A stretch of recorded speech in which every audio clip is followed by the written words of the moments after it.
I am going to say something to you right now that might sound harsh, and I am not going to apologize for it, because in all my years I have learned that the truth has never once been comfortable, and the people who waited for it to become comfortable died still waiting. So here it is. You are going to die. You. Not someday in a story to somebody else. You. And you are running out of time.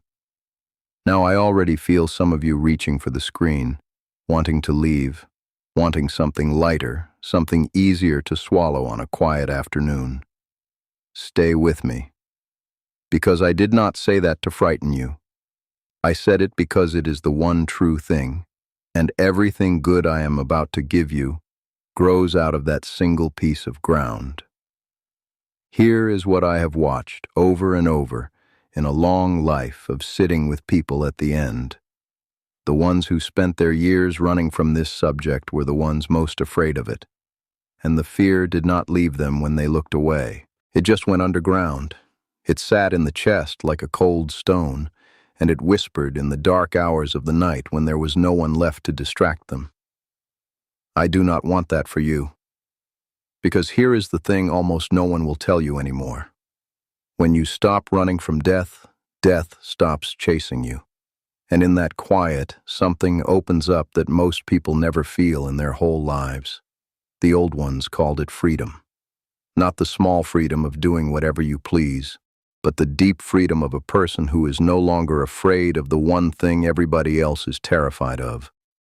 That is what I want to give you today, not fear. The world has handed you enough fear.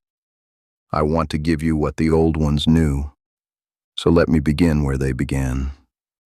The old ones, the ones who raised me, and the ones who raised them. They did not live the way we live now. We have done something strange in these modern years. We have taken death and we have hidden it. We hide it in white rooms at the end of long hallways, tended by strangers in clean uniforms. We have arranged our whole world so that a person can live to be 70 years old and never once sit beside someone who is dying. We do not even say the word out loud. We say past. We say lost.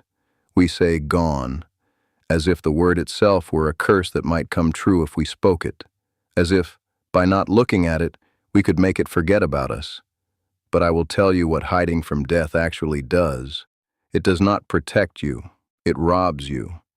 Because a person who refuses to look at the end also refuses to look at the clock, and spends his one and only life as if he had 1,000 of them stacked in a drawer.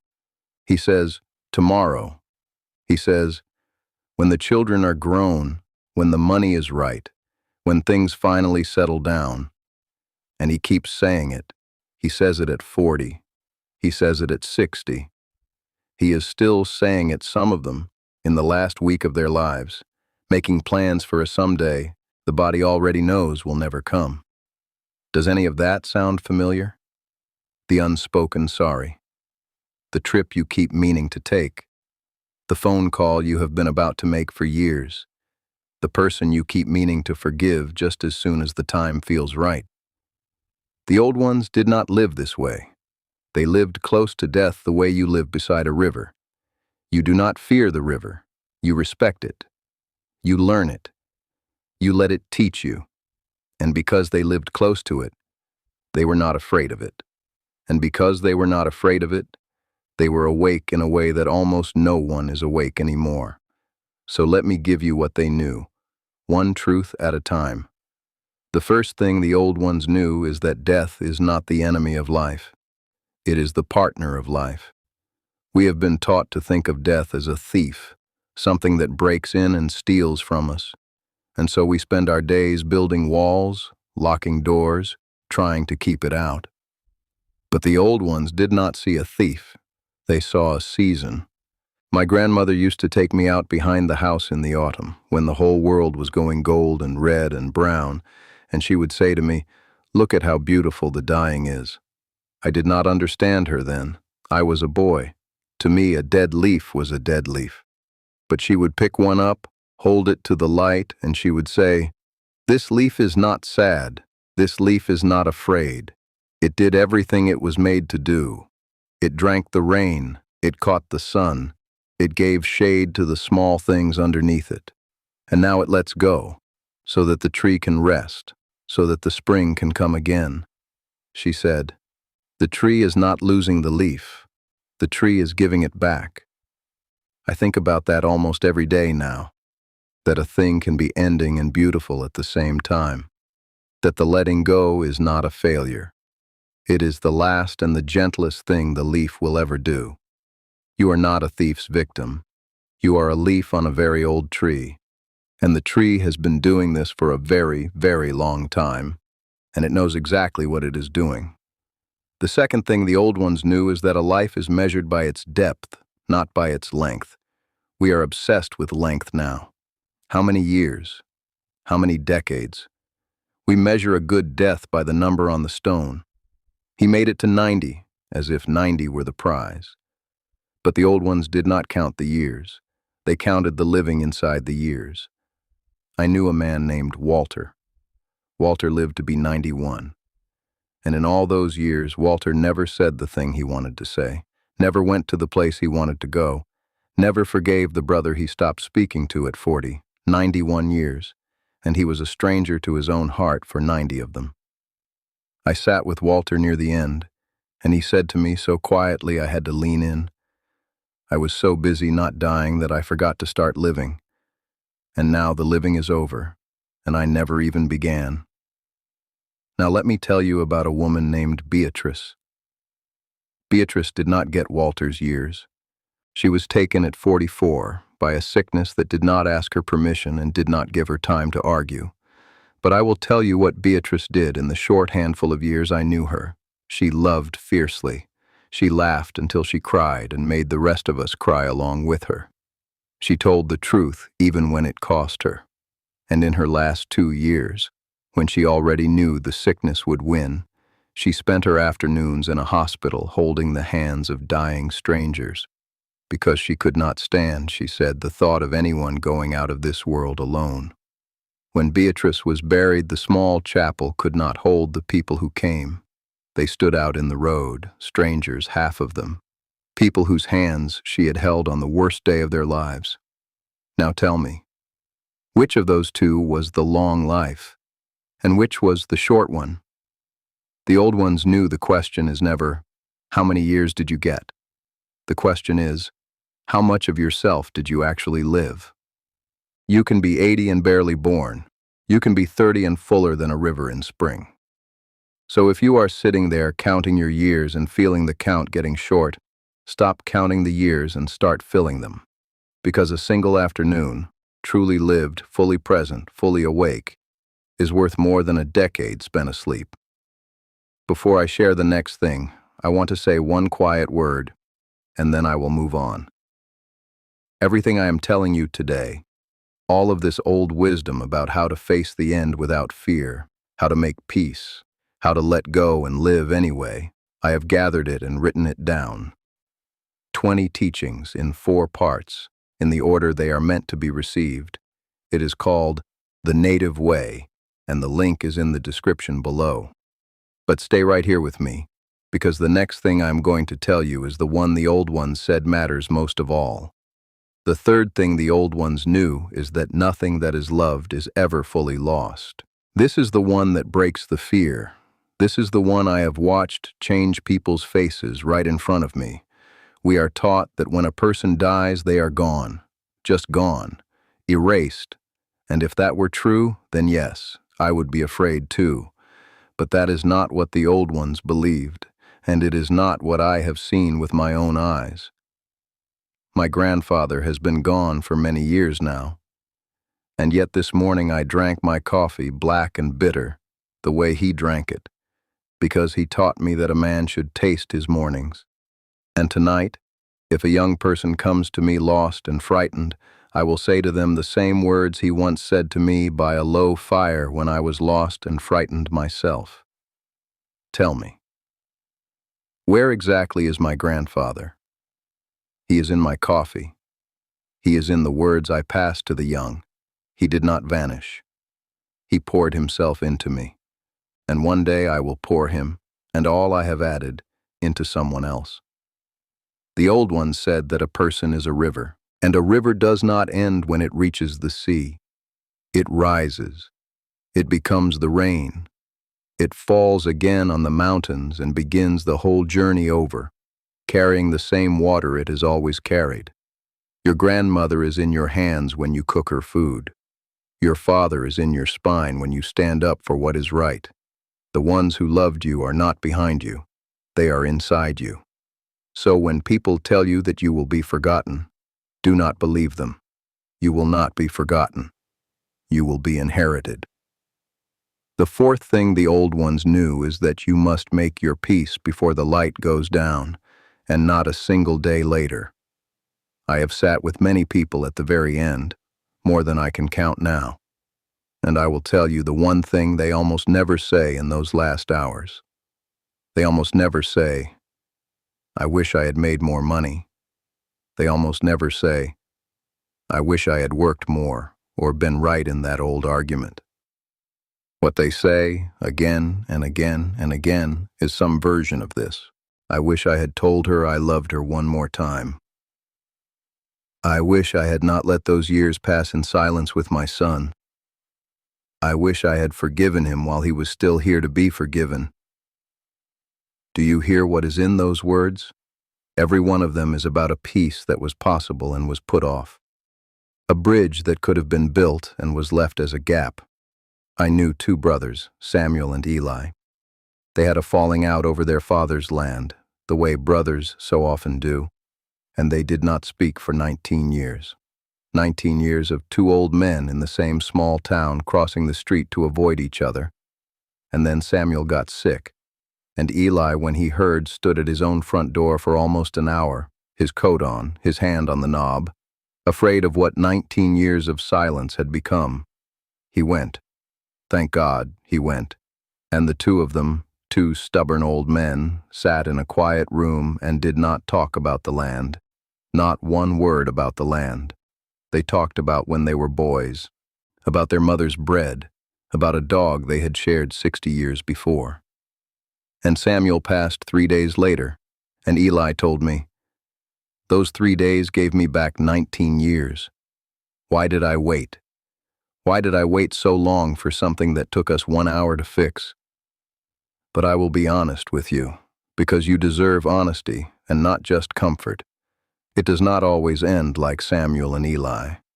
I knew a woman named Margaret, who had a daughter she had not spoken to in 11 years, each of them waiting for the other to call first. Margaret always meant to fix it.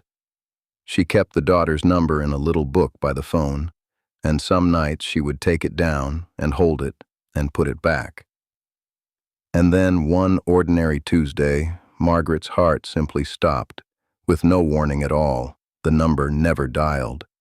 I was the one who had to tell that daughter her mother was gone, and I watched a grown woman fold in half in a doorway, crying out one word over and over. Now? You waited until now? There is no bridge you can build to someone who is already on the other side. So I am begging you, with the weight of every deathbed I have ever sat beside, do not wait for the sickness to build your bridge. Build it now, while both ends are still standing. Is there a name you have not spoken in years? A number you know by heart and refuse to dial? A sorry that has been sitting in your throat since before your hair turned gray? Say it. Say it now. The old ones did not leave their peace to the last hour, because the last hour does not always send a warning. The fifth thing the old ones knew, and this is the one I want you to carry out of here today, is that knowing you will die is the very thing that teaches you how to live. This sounds backward.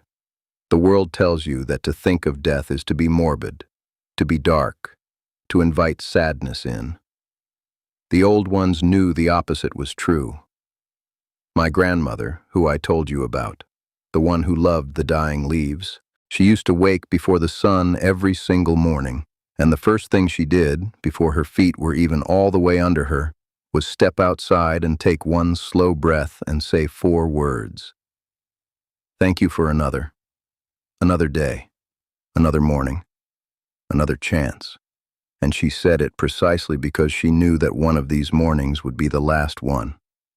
She did not hide from that, and because she knew the mornings were numbered, every single one of them was holy to her.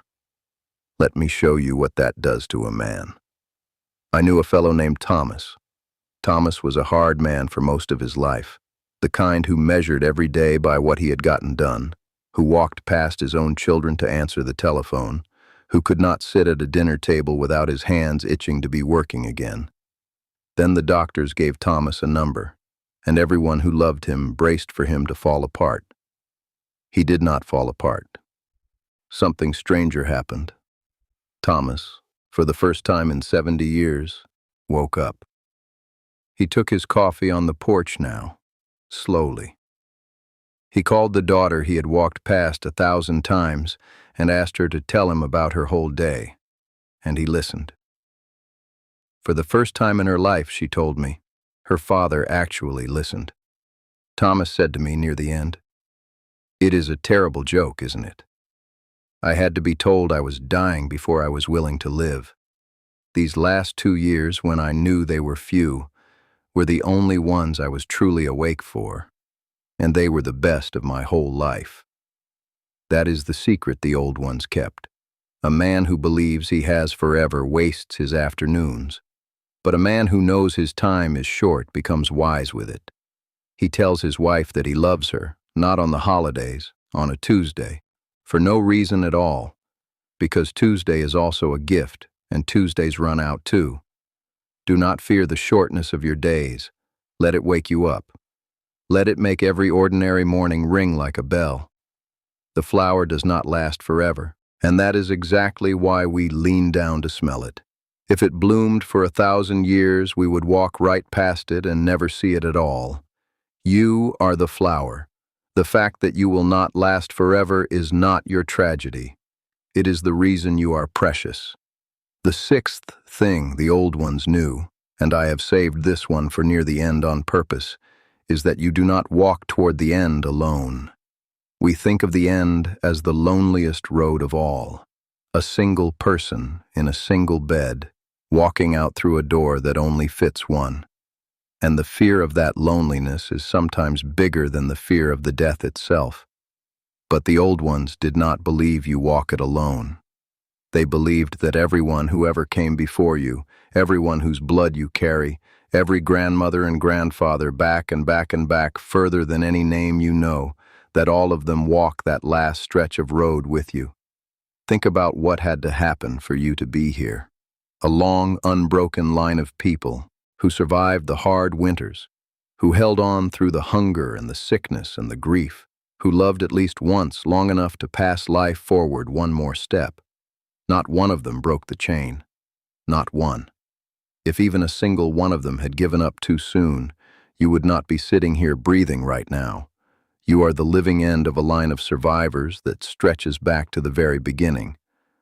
My grandfather told me when I was young and afraid of a thing I cannot even remember now, he said, "You think you are one small person, alone. You are not. You are the front of a long line. And the whole line is standing right behind you, and they have already walked through worse than this, and they did not stop, and neither will you." I did not understand that as a frightened boy. I understand it now, as an old man who can feel the line standing close behind him. When your season comes, do not believe that you are walking out alone. Every person who poured themselves into you is walking with you. And one day the young ones you are pouring yourself into now will feel you walking close behind them in their own dark hour. You have never been alone on this road, not for one single step, and you will not be alone on the last of it either. That is the truth the old ones leaned on when the night got dark and cold.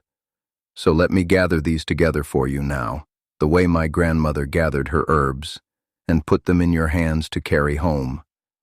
The old ones knew that death is not a thief, but a season, that a life is measured by its depth and not its length, that nothing truly loved is ever lost, that you do not vanish, you are inherited, poured like a river into the ones who come behind you, that you must make your peace while both ends are still standing, and not leave the most important words of your life to an hour that may not warn you it is coming.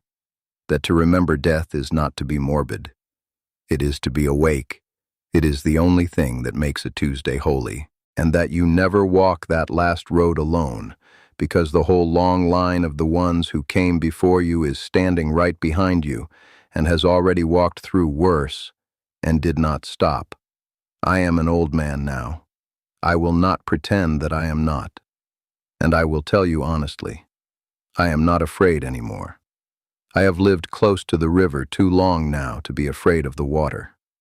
When my season comes, I hope to meet it the way the leaf meets the autumn, having drunk the rain, having caught the sun, having given a little shade to the small things beneath me, and then, when it is time, letting go, not as a failure, but as the last gentle thing I will ever do, so that the spring can come again for someone I will never meet. That is what the old ones knew. That is what almost no one will tell you anymore. And now you know it too. If these words found a place in you, if you felt something loosen in your chest that has been tight for a long time, then this teaching, and 19 more like it, are waiting for you in the book.